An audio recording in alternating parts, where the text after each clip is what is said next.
Okay, so you sold your friend out to a scary shark hunting guy. That's no big deal, no big deal. I mean, you were under pressure. Yeah, you're not a terrible person because of this.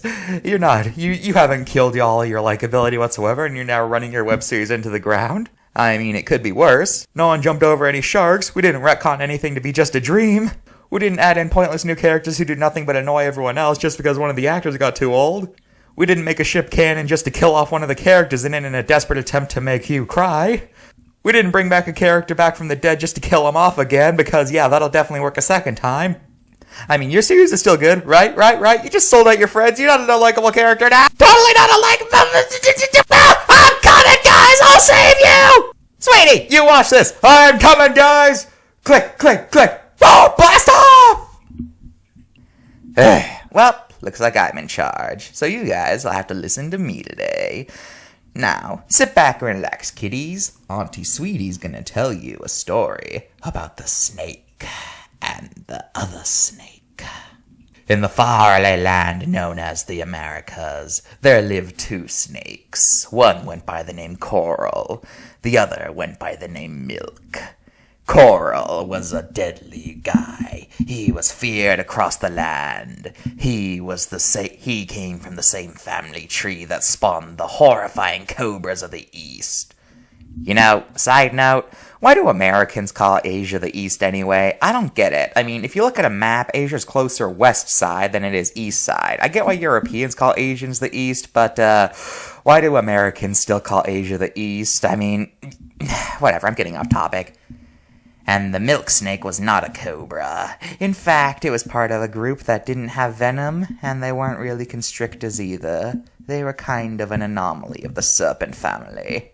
Now, the coral snake was very deadly. It had venom in its fangs, something that, as I just said, the milk snake thoroughly lacked. The coral snake was infamous for its patterns of yellow, black, and red.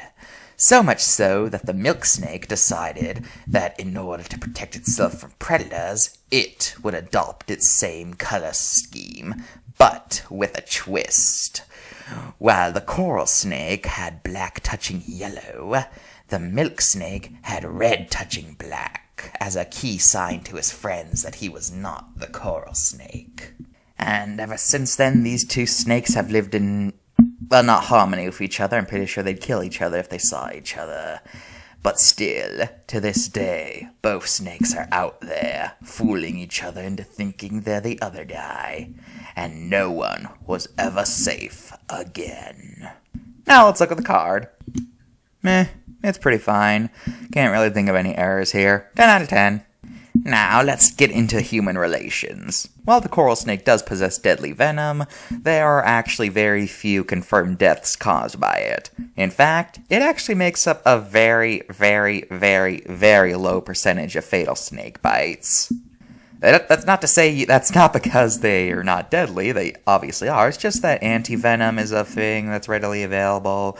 So really, people don't really die from them as much. Not to mention that their time of killing is a lot slower than things like cobras or black mambas. So, yeah.